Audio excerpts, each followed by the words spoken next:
دیگه از جمله موحدین کی بود؟ میگه ابراهیم علیه السلام بود. نوح علیه السلام بسیار سختی ها را سپری کرد، استهزاء، توهین، تحقیر، خنده، مذاق، ریشخندی، کل زیره تحمل کرد. پس تو که دعوتگر مسلمان هستی خود مقایسه کو با نوح علیه السلام. آیا تو از نوح علیه السلام که رتبه بلند است؟ حالا خود مقایسه کو با امرای ابراهیم علیه السلام. سیکو ابراهیم علیه السلام چی میگه؟ میگه و ابراهیم از قال لقومه، وقتی گفت بر قوم خود اعبدوا الله واتقوه، او مردم نکنین این بت پرستی را، نکنین این قبر پرستی را، نکنین این مخلوق پرستی را، نکنین این انسان پرستی را، نکنین این رهبر پرستی را، عبادت الله را بکنین، واتقوه و تقوا بکنین، بترسین از الله، ذالکم خیر لکم ان کنتم تعلمون. این بر شما بهتر است اگر شما علم داشته باشین و اگر شما بدانین.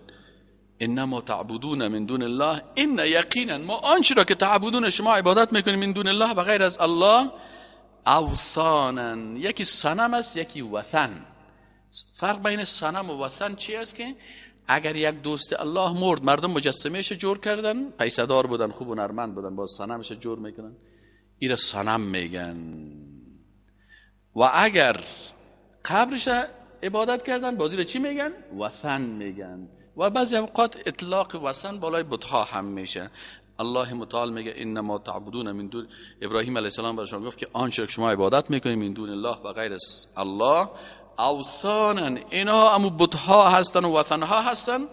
و تخلقون افکن، باز این مردمایی که قبر پرست و بت پرست هستن یک عیب دیگه هم دارن که سر الله تهمت میکنن. تخلقون یعنی میسازن، تصنعون افکن، یک دروغ. باز میگن این کار بر ما همین دوست الله گفته بگی برای من سجده بکن.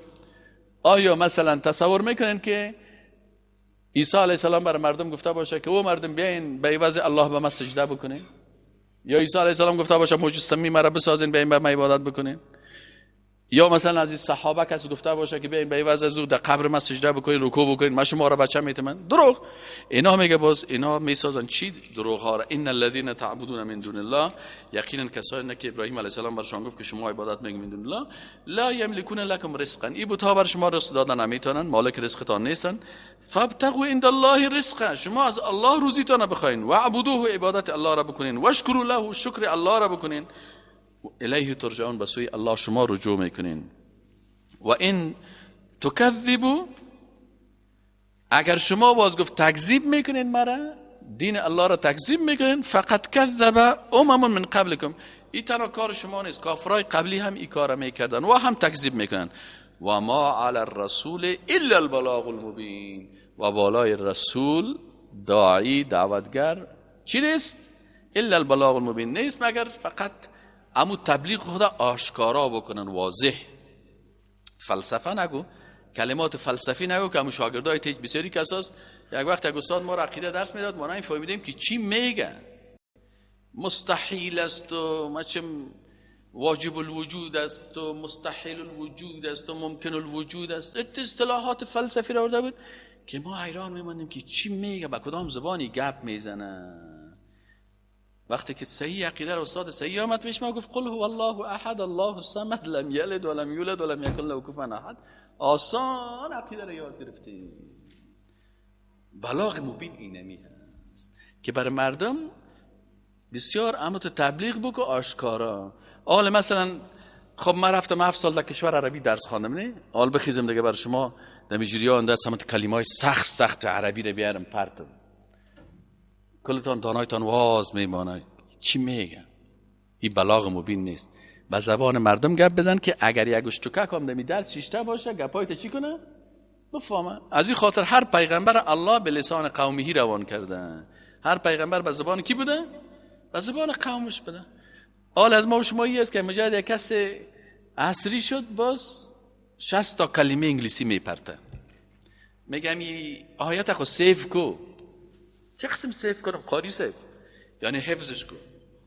خب چرا نمیگم اینه حفظ کو؟ همین آیت سیف کو. این برای من از کامپیوتر درس میده در قرآن. بعضی کساس باز حتی برای الله متعال بعضی کلمات رو استعمال میکنه. ما کلمه انجینیر و کلمه دیزاینر رو یاره برای الله استعمال کرده. نمیتونیم، کارهای مخلوق است. الله خالق است، نه انجینیر و دیزاینر. بعضی کسا باز به خاطر همین کلانکاری خود کلمات کفر میگن. غلط است. پس باید بلاغ چی باشه؟ مبین باشه. برای هر کس مطابق مزاجش گپ بزن.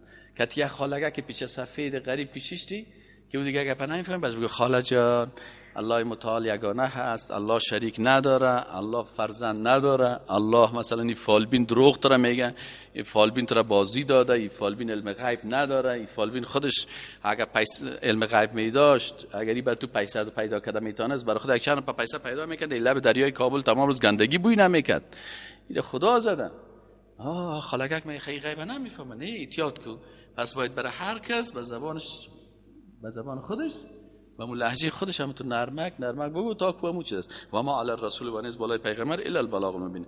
اولا میره آیا الله متعال میگه ندیدن کیف یبدی الله الخلق، که چه قسم الله متعال آغاز میکند خلقت بشریت را، خلقت انسان، چه قسم آغاز خلقت تا در نظر بگیرن.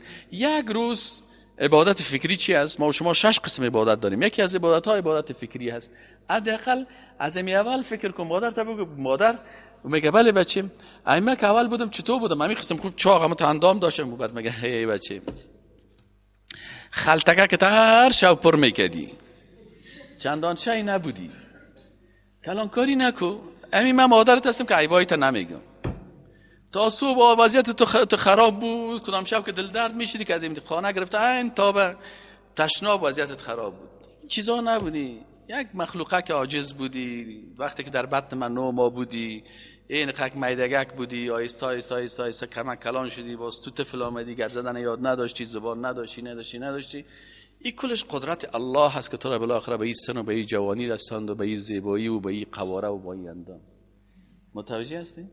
پس وقتی که تو در آغاز خلقت خود با سیر کنی که خوب اول دکترها میگن کروموزوم های جنسی است، X است، باز XY است، از مردها XY است، از خانمها XX است.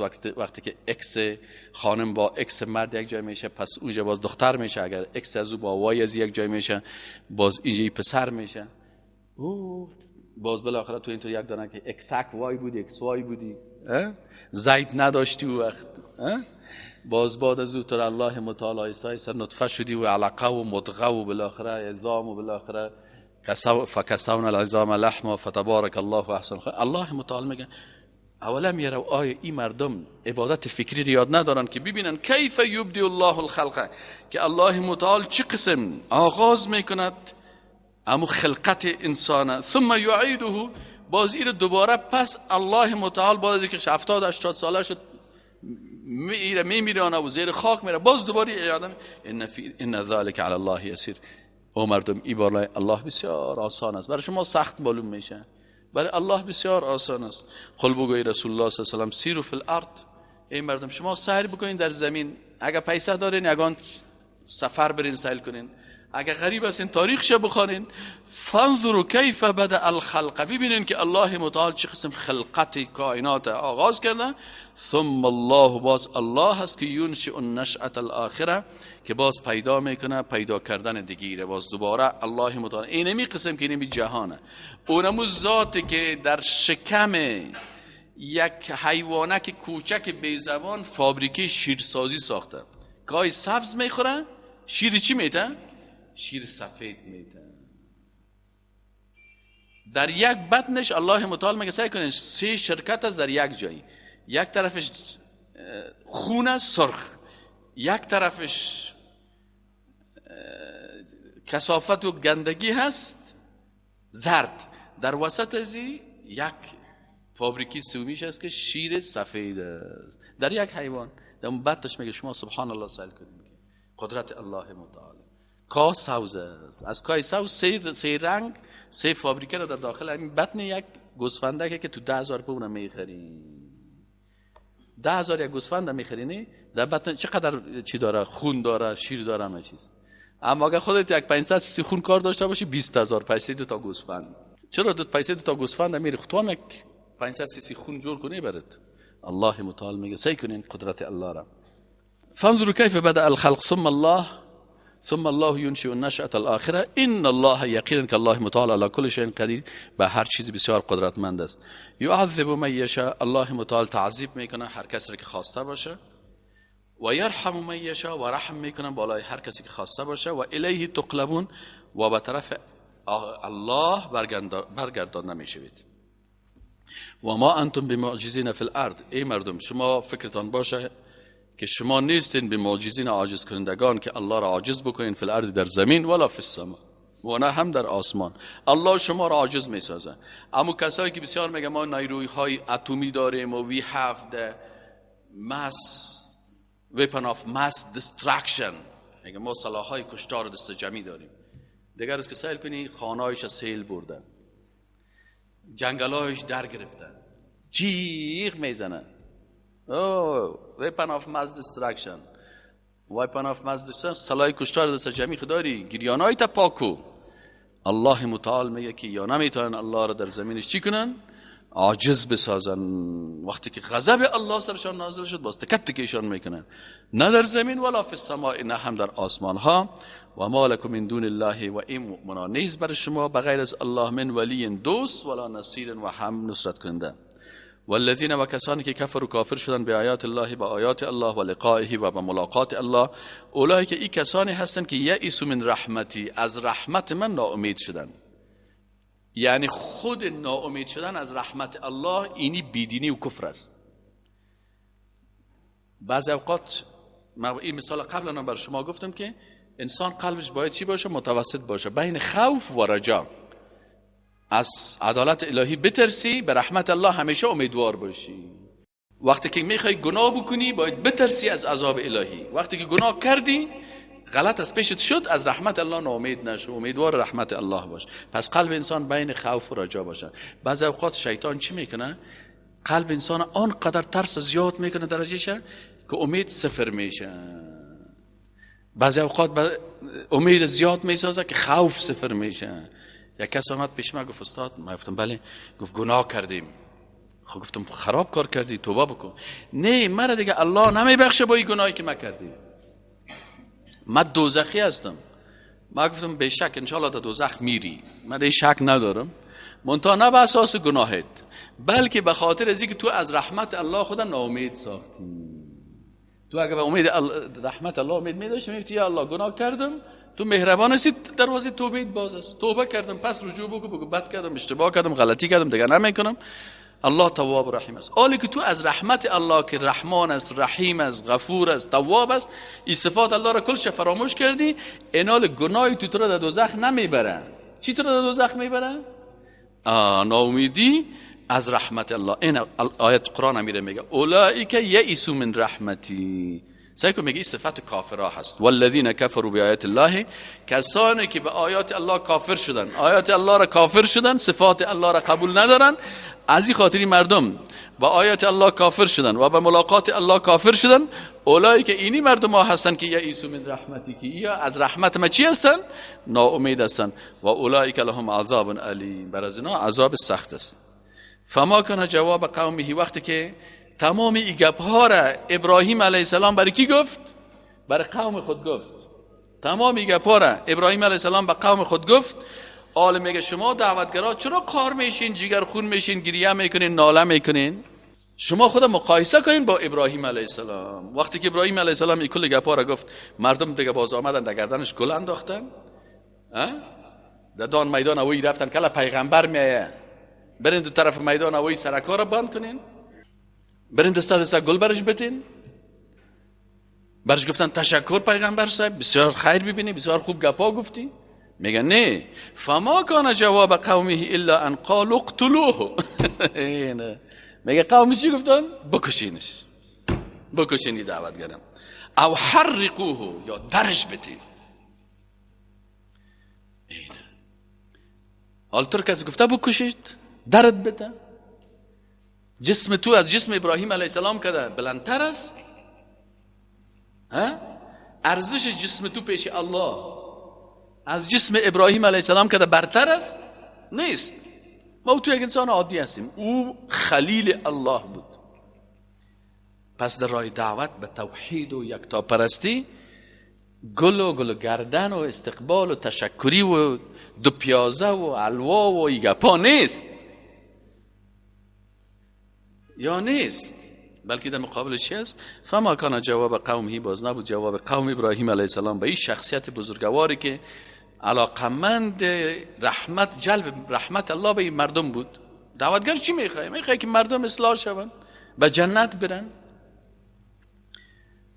الا ان قالوا، مگر که گفتن اقتلوه، بکشین ابراهیم علیه السلام، او حرقوه، یک تعداد کاکا خیستن صدا کرد که نه، در کشتن تنها بسش نیست، درش بتین، چوب بیارین بزنینش، درش بده در. الله متعال میگه فانجاه الله من النار، یا آتش آوردن در دادن، یا فکر میکنن که ولی آتش کسی که به دست ما هست. الله که فی آتش که به دست شما نیست، شما چی لو داستین؟ آتش بدون امر الله کسی را در دادن نمیتونه. یا نار، الله صدا کرد ای آتش کونی بردن و سلاما علی ابراهیم، سرچو سلامت نگاه داد ابراهیم که دلشان بکفه. حالا هر قدر که چوب میبردن که ابراهیم علیه السلام قرار ده داخل آتش ریشته، ساتش تیر از یک دفعه. چی حالت است؟ فانجا ان فی ذلک، میگه در قصه ابراهیم علیه السلام لآیات، نشانه ها هست برای صبر، بردباری، یاد گرفتن دعوت، فهمیدن نتایج دعوت، سختی های دعوت، و بالاخره نتیجه چی است؟ رحمت الله است. وقتی که سر ابراهیم علیه السلام سختی آمد، مردم خواستن بکشنش، مردم خواستن که درش بتن، باز اونمون لحظه که امیدت از مردم قطع شد، اونمون لحظه باز چی میگه؟ رحمت الله را جلب میکنه. همون لحظه که برادرای یوسف علیه السلام خواستن که در چاه پرتن، گفت من فکر میکردم که اگر مرا کس بزنه بیاد رایم از من دفاع میکنه، شما خودتان کال مرا در چاه میپرتین میخواین بکشین. دیگه که همین لحظه است که الله متعال ملائکه را امر میکنه که نمانی که یوسف در چاه افگار شد، عاجل دست می رحمت الله، ملائکه الله یوسف علیه السلام اونجا میگیره، برش میگه یوسف این لوده ها میخواین تو را بکشه، در زمین در آسمان فیصله شده که تو رهبر از یا میشی، باز چند سال بعد کل از یا می پیشرید در قدمایت خدا میپرتن. این رحمت الله هست. فانجاه الله من النار ان في ذلك الآية لقوم وقال انما اتخذتم من دون الله اوثانا موده بينكم في الحياة الدنيا. برشان باز هم ابراهیم علیه السلام هیچ دعوتگر مسلمان دعوت خدا هیچ جای ختم نمیکنه، در هر جایی که باشه، هر سختی که سرش به دعوت خود ادامه میده. میگه گفت ابراهیم علیه السلام که انما اتخذتم آنچه که شما گرفتین من دون الله و غیر از الله اوثانا، این بت‌ها هستن، مودتا بینکم، به خاطر دوستی در میانتان، فی الحیات دنیا، در میان زندگی دنیا. این بود پرست و بود پرست دیگر را دوست داره، این قبر پرست و قبر پرست دیگر را دوست داره، او انسان پرست و انسان پرست دیگر را دوست دارن. خوب یکی دیگه خدا بغل کشی و ماچکانی و ترا میکنن. ثم عالی دوستی یکایتان چه وقت است؟ موقتی.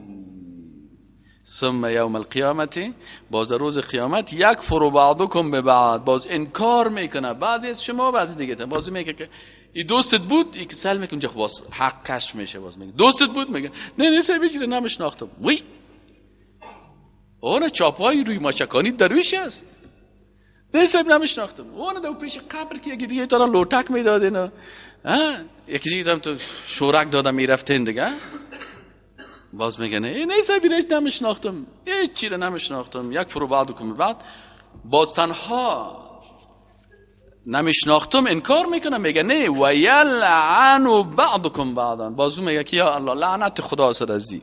اینمی لوده مرا برد گفت بیا اینمی که بت پرستی بکن، اینمی لوده مرا برد گفت بگی قبر عبادت بکن، اینمی لوده مرا برد شراب بر من داخت، اینمی لوده بر من فیلم چالان کرد، اینمی لوده در خانه خود مرا میمان که تا صبح فیلمای خراب بر من چالان کرده بود. و یلعنو باز لعنت میکنن بعض شما بعض دیگه ایتان را. و نتیجه سومی چی میشه؟ و مأواکم النار، جایگاهتان چی است؟ آتش دوزخ است. و ما لکم من ناصرین، و چهارمی جزایتان چی است؟ هیچ کسی هم شما را نصرت و کمک کرده نمیتونه. کی ایمان آورد به ابراهیم علیه السلام؟ میگه فآمن له لوط، با سرزی ایمان آورد یک پیغمبر موحد که لوط علیه السلام بود. و قال، و گفت ابراهیم علیه السلام انی مهاجر الی ربی، چون ابراهیم علیه السلام اول در منطقه عراق بود، دید که مردم عراق بسیار شریر هستن و آتش انداختنش و مشکلات و جنجال پیدا کردن، تا همین الان در عراق از مسلمان ها را کشته میرن ادامه داره. ابراهیم علیه السلام از عراق چی کرد؟ مهاجر شد، آمد به طرف شام. و قال انی مهاجر الی ربی، من میرم هجرت میکنم به طرف پروردگار خود. آمد به طرف کجا؟ آمد به طرف فلسطین. انه هو العزیز الحکیم، یقینا که الله متعال غالب است و با حکمت است. این حال اینجا گفت که الله ابراهیم علیه السلام بر از اونا گفت که شما کسایی را که بت گرفتین، این فقط دوستیتان بین دوستی یک بت پرست با بت پرست دیگه و دوستی یک قبر پرست با قبر پرست دیگه فقط در دنیا هست. اما در آخرت باز 4 سختی رو میبینین. یوم القیامه یکفر بعضکم ببعض، یک انکار میکنن بعض دیگه‌تان. دوم و یلعنوا بعضکم بعضا، بعضیتان بعضی دیگه‌تان لعنت میگن. سوم نقصان چی است؟ مأوایتان نار است. و چهارمی چی است؟ و ما لکم من ناصرین، باز اونجا کسی نصرت شما را هم نمیکنه. فآمن له لوط، باز بالازی ایمان آورد لوط علیه السلام. و قال، گفت انی مهاجر الی ربی، من هجرت میکنم. ابراهیم علیه السلام گفت الی ربی، به سوی پروردگارم میرم به طرف فلسطین. انه هو العزیز الحکیم، الله متعال غالب و با حکمت است. الله متعال میگه اگر از یک طرف امتحانات است، باز در مقابل امتحانات چی هست؟ در مقابل امتحانات باز هدایا هست. الله متعال میگه و وهبنا، الله نامش وهاب است، وهاب است. حالا یک کسی بگوی وهابی قار میشه، وهاب خود نام الله هست. خیر است یک کسی را وهابی گفت، یعنی بنده الله هستی، خوب آدم هستی. رحمانی بگوید، رحیمی بگوید، قار میشی. وهاب میگه الله متعال میگه پس الله متعال میگه و وهبنا، و ما حبه و توفه دادیم له برزو اسحاق علیه السلام و یعقوب علیه السلام را.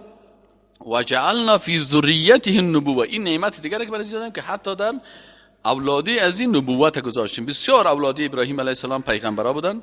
و الکتاب، و کتاب هم برشان روان کردیم. و آتیناه اجره، برش اجر هم دادیم فی دنیا، یعنی برای ابراهیم علیه السلام بسیار اجر پاداش در دنیا هم دادیم. و انه فی الاخره لمن الصالحین، ابراهیم علیه السلام در آخرت هم از جمله صالحا هست. و لوط میگه بعد از اینکه لوط علیه السلام که آمد دعوت شروع کرد، این مردم ماندن، میگه نه.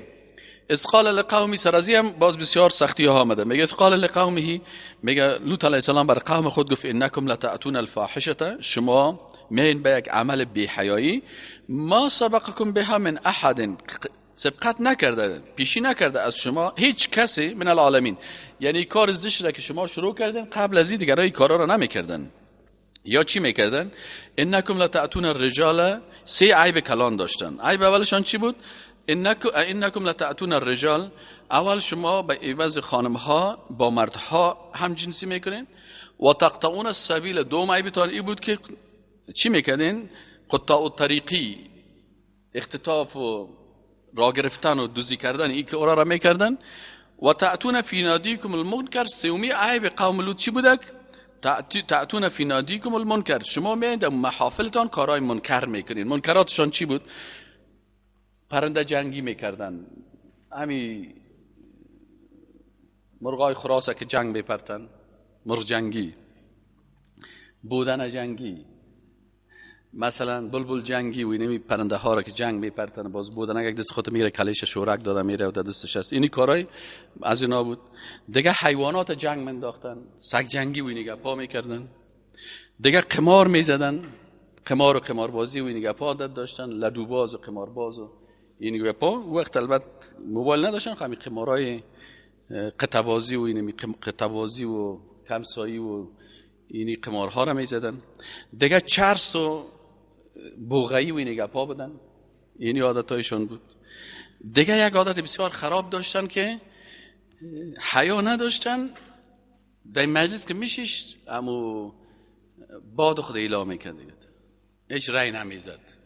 میگه خلاصه رسول الله میگه خلاصه آنچه که پیغمبر آورده این است که اذا لم تستحی فاصنع ما شئت. حیا از ایمان است. اذا لم تستحی، وقتی که حیا نداشتی باز هر کار میکنی. یا بی حیا بودن مردم ها که قسم هستن، یا باز حیا نداره، در روی سرک چرس میزنه، 3-4 نفر جمع شده هیچ نمیشرمه. یا مثلا کلا آدم سعی کنی کوک جنگی میکنه، مرغ جنگی میکنه، ریش سفید در دستش صاحب سیل کنی، در سر قبرستان بری که 5-6 تا صاحب کوکا در دستشان است، برزو خاک پلک و وقت تسبیح بگویه، نماز بخونه. این صلات، این صبحی کس نمیگه ذکر الله را بکنین، قرآن بخونین. این قرآن الفجر کان مشهودا، در وقت قرآن صبح که قرآن میخونین ملائکه حضور پیدا میکنه. یعنی صبحی که است، صبح شام 2 ملائکه هست، روز که انسان میباشه 2 ملائکه شب میباشن. این 2 ملائکه است که همیشه میباشن. این ملائکه‌ای که 2 تا شب و 2 تا روز که میباشن، این ملائکه‌ای که دست راست دست چپ اعمال حساب میکنن. شام میرس پیشت بین عصر و شب و بعد از نماز در نماز صبح پس میاین. وظایف خودم تو چی میکنن؟ عالم میگه در وقتی که تو صبحی وقت قرآن است، اینجا وقت چی است که صبحی وقتی تو قرآن میخونی. علمای مسجد هم باید در نماز صبح زیاد قرآن چی کنن؟ طویل بخونن. خوب هم طویل بخونن. اول وقت شروع کنن تا وقت قرآن بخونن که عین چی میشه بیرون، که برای که حتی روشنی شود. و باز کلگی بیشینه در مسجد تا وقت اشراق ذکر بکنن، باز 2 رکعت نماز بخونن. الله برشان عجل یک عمره را برشان نصیب میکنه. این حال بسیاری کسا را سعی کنید در این وقتی که وقت قرآن است، وقت عبادت است، وقت ذکر است، وقت تسبیحات است، این را ببینید سعی کنید کوک روان است، ملازان روی ناششته مرغ جنگی میکردن. این حالی مردم میگی عادات قوم، یعنی قوم لوط است. چرس زدن، قمار زدن، یعنی مرغ جنگاندن، سگ جنگاندن، بودن بازی، یعنی کارهای زشت است که همسونشان سیل کنی. خرابی ها را یاد داشتن، من این بدی ها را که میگم از اونا را میگم، یعنی عادتهای خراب اونا داشتن. فما کان جواب قومه، پس نبود جواب قومش. عالم میگه خب خیلی مردم وقتی که آمدن اینا رو دعوت کردن، حال دعوتگرای ما جوانا میره میخواینه که من یک کس رو دعوت کردم، باز یک نفر بیاید چی کنه؟ او قربانت شوم، تو بیا یک دونه گل که در گردن از جوان پرتیم که بسیار خوب گپا برای ما گفت.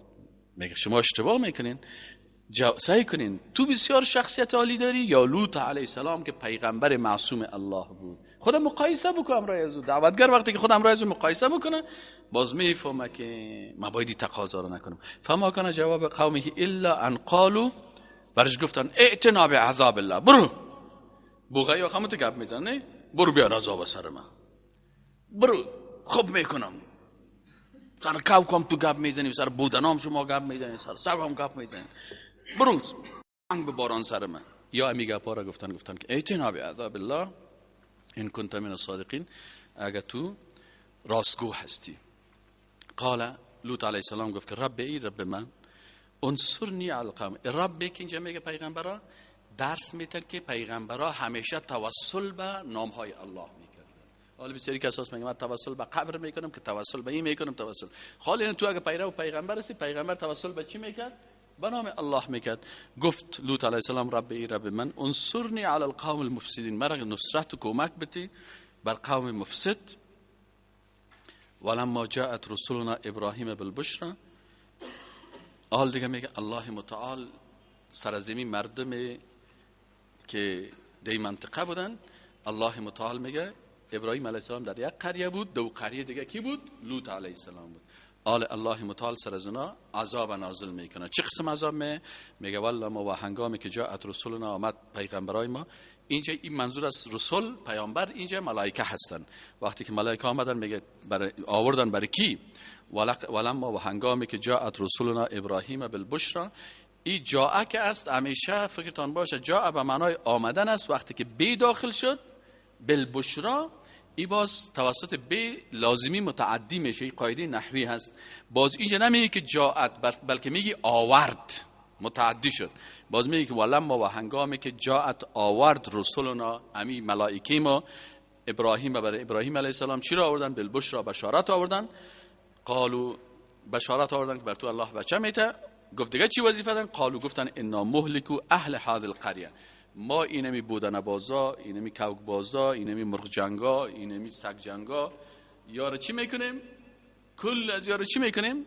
هلاک میکنیم. همی کسایی که 3 عمل زشت داشتن، هم جنسگرایی، سارقین و اختطافچی و راگیری ها بودن و این اعمال زشت دیگر داشتن، گفتن ما یارو هلاک میکنیم. اهلی قریه را ان اهلها کانوا ظالمین، یا مردمایی که در پالوی عادات زشت مشرک هم بودن، الله را قبول نداشتن، کافر بودن. قال ابراهیم علیه السلام گفت که نفیها لوطا، در بین از لوط علیه السلام است. قالوا نحن اعلم بمن فيها، گفت ما خوب میفهمیم که در بین از کی هست. لا ننجینه، ما حتما نجات میتیم لوط علیه السلام را و اهله و اعضای خانواده‌اش را، الا امرأته، مگر خانمش که ایمان ناورده، کانت من الغابرین، هست یا بود از جمله کسانی که او هم باقی میمانه. غابر یعنی باقی مانده در اینمی بین، یا هالکین، در بین هلاک شده ها باقی مانده. ولما ان جاءت رسولنا لوطا سیء بهم، میگه وقتی که ملائکه ما پیش لوط علیه السلام آمد، سیء بهم میگه بسیار لوط علیه السلام جگرخون شد. آل میگه ملائکه که پیش پیغمبر بیاید باید خوشحال شوه، میگه این ملائکه در چهره انسان ها آمده بودن و باز در چهره جوانای بسیار زیبا و خوشقواره و این مردم مونت عمل زشت داشتن. میگه لوط علیه السلام بسیار جگرخون شد. سیء بهم یعنی اندوهناک شد، جگرخون شد. و ضاق بهم ذرعا، میگه تنگ شد به خاطر از اینا، ذرعا دلشون دل تنگ شد که حالا اگری به شرف مردم از یا خبر شه وقت سر از جوانا حمله میکنه. و قال و گفت، از این دو چیز معلوم میشه. یکی معلوم میشه که لوط علیه السلام غیب نمیفهمی. اگه غیب میفهمید خب میفهمید که جوانا نیستن یا خب ملائکه هستن در لباس جوانا آمدن، جوانای زیبا زیبا. گفت که و قالوا لا تخف، یا برش گفتن که لا تخف، نترس، ولا تحزن، جگرخونم نباش. انا منجوک و اهلک الا امرأتک، انا منجوک، ما تو را نجات میتیم، و اهلک و خانواده‌ت را، الا امرأتک، بغیر از خانم کافرت، کانت من الغابرین، که از جمله غابرا می باشه. فکرتان باشه که احیانا زن پیغمبر کافر میشه اما زناکار نمی باشه. چرا؟ اگر زن پیغمبر زناکار باشه باز اینجا به شخص پیغمبر آسیب میرسه، به خاطر که الزانیة لا ینکحها الا زان او مشرک، زن زناکار کسی نکاح میکنه که خودش زناکار باشه یا مشرک باشه. اما این امکان است که یک زن کافر باشه خود شوهرش مسلمان باشه. مثلا اهل کتاب است، صحیح نه؟ امیل اهل کتاب است، یک دختر است یهود است، بسیار خوشقواره هست، نه؟ من میگم من استاد دایره میگیرم، من میگم والا نعمت الله هست، اینال میگه خودش دایی، خانمش یهودی، نو پرابلم. پس ایناله چی هستن؟ میگه که ایناله بعضی اوقات خانم این زن از پیغمبر کافر بوده اما زن پیغمبر کافر میباشه، لکن کافر پاک. بسیار زنای کافر هستن، یهودی هستن، اهل کتاب هستن، نصرانی هستن. آل ماری قبطیه را که آوردن بر رسول الله صلی الله علیه و سلم، نه؟ ماری قبطیه از نصرانی های کجا بود؟ مصر بود. آمد روانش کردن بر رسول الله صلی الله علیه و سلم، باز رسول الله هم امرای زو ازدواج کرد، باز مسلمان شد. پس این حال چی هسته؟ بعضی اوقات این قاعده فکرتان باشه که زن پیغمبر کافر میتونش باشه، یهودی باشه یا نصرانی باشه یا مثل خانم چی هسته، اما چی نمی باشه، اما زناکار نمی باشه. انا منزلون علی اهل هذه القريه، گفت که ما نازل میکنیم بالای اهل این قریه چیه؟ رجزا من السما، یک عذاب از آسمان، به مکان یفسقون، به سبب آنچه که اینا فاسق شدن. ولقد ترکنا منهم آیه، الله متعال میگه گذاشتیم از اینا یک نشانه. آل هم خانه های قوم لوط در اون منطقه هست، بینه آشکارا لقوم یعقلون، برای قومی که از عقل خود استفاده میکنن. دیگه از پیغمبرای موحد کی است؟ شعیب علیه السلام است. مثال دیگر سعی کنین که لوط علیه السلام چقدر سختی ها را دید. والا الی مدین من اخاهم شعیب، و میگه به مدین برادرشان شعیب علیه السلام بود. فقال گفت یا قوم اعبدوا الله، قوم عبادت الله را بکنین و ارجو الیوم الاخره، و امیدوار باشین به چی؟ به روز آخرت. ولا تعثوا فی الارض مفسدین، و مگردید در زمین فسادکاران. آل ایری چی کردن؟ بسیاری دعوتگرا میگه که آل دگردن ما دیگه دسته گل پرتن. این میگه شعیب علیه السلام مردم چی کردن؟ این خود دعوت دین میگن فکذبوه، این هم تکذیب کردن. فاخذتهم رجفه، و باز گرفت اینا را زلزله. فاصبحوا فی دیارهم جاثمین، میگه بازیا گشتن در دیار و در خانه های خود جاثمین، مثل جسمان چی نمیگن؟ مثل یک جسدهای بزانو افتاده، خشک افتادن. و عادن، یعنی قسم عاد و ثمود، و قد تبین لکم من مساکنهم، بر شما معلوم شده میگه من مساکنهم، از خانه هایشان. و زین لهم الشیطان، اینا همین قسم زینت داد بر از اینا شیطان اعمالشان را. فصدهم عن السبیل، اینا را مانع شد از راه حق. و کانوا مستبصرین، و اینا خوب مردمای دانا بودن. و قارون و فرعون هم میگه شما قصایشان خواندین، و هامان هم خواندین که سه طاغوت خطرناک دیگه بودن. ولقد جاءهم موسی بالبینات، بر از اینا موسی علیه السلام با دلایل روشن آمد. فاستکبروا فی الارض، تکبر کردن در زمین. و ما کانوا سابقین، و اینا نبودن سبقت کنندگان. فکلا اخذنا بذنبه، الله متعال میگه باز تمام از اینا را به گناهشان گرفتیم.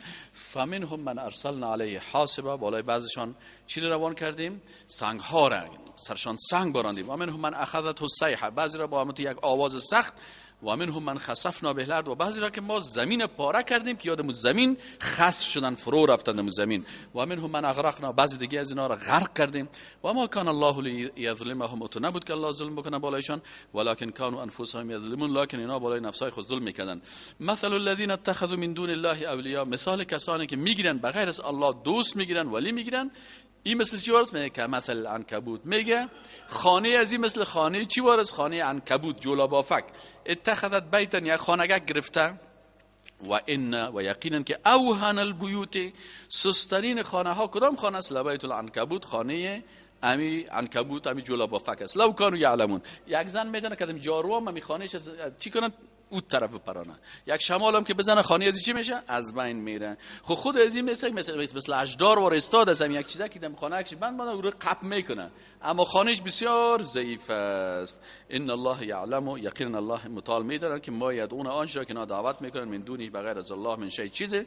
و هو العزیز الحکیم، یقینا که الله متعال غالب است در انتقام گرفتن و در جزا دادن و عقوبت کردن دشمنای خود. الحکیم، بسیار با حکمت است در شریعت خود، در احکام خود. و تلک الامثال نضربها للناس، الله متعال میگه ما در قرآن این مثال ها را بیان میکنیم. این مثال هاست و ما یعقلها الا العالمون، کسی که میگه مثال های قرآن اثر عقل خود در کار نمیپرته مگر عالمان. کسی که این نمیفهمه جاهل است.